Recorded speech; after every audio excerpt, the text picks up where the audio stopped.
রূপসা নদীর পাড় থেকে বাগেরহাটে ব্যবসায়িক যোগাযোগ সহজ করতে ব্রিটিশ আমলেই ২৬ কিলোমিটার দীর্ঘ ট্রেন লাইন স্থাপন করা হয়, যা ছিল বিশ্বের সবচেয়ে ছোট দৈর্ঘ্যের রেল লাইন।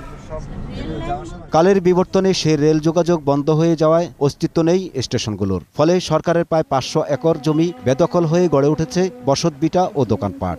রূপসা ঘাট থেকে বাগেরহাট পর্যন্ত এরকম স্লিপার দিয়ে ট্রেন চলাচল করলেও এখন শুধু তা কালের সাক্ষী।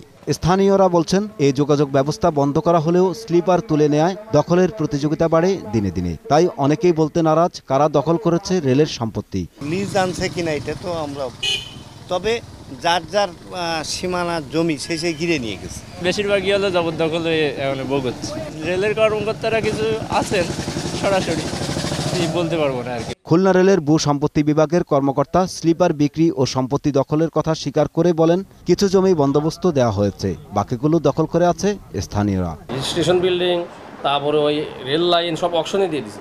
আবাসন হিসেবে যেগুলো আছে এগুলো অবৈধ, রেলের নীতিমালা কভার করে না। স্লিপার নিলামে বিক্রির বিষয় জানতে প্রকৌশল বিভাগে গিয়ে পাওয়া যায়নি কোনো কর্মকর্তাকে। তবে মোবাইল ফোনে নীতি নির্ধারকদের সম্মতিতে রেলের স্লিপার বিক্রির কথা জানান কর্মকর্তা। এরা যখন তোলা হয় তখন তো রেল লাইনের উপরেও ঘর হয়ে গেছিল, সেটা তো আলাদা ইস্যু। আর ওইটা তো সিদ্ধান্ত হয়েছে উচ্চ পর্যায়ে থেকে, এটা পরিত্যক্ত হয়ে যাওয়ার কারণে এটা ট্রেনের মধ্যে বিক্রি করে দেওয়া হয়েছে। স্থানীয়রা বলছেন, কিছু কিছু কর্মকর্তার যোগসাজশে চলছে রূপসা বাগেরহাট রেল সড়কের জমি দখলের প্রতিযোগিতা। তাই শিগগিরই ব্যবস্থা নেওয়া দরকার সরকারের এই সম্পদ রক্ষায়। ফারুক হোসেন, ২১ টেলিভিশন, বাগেরহাট, খুলনা।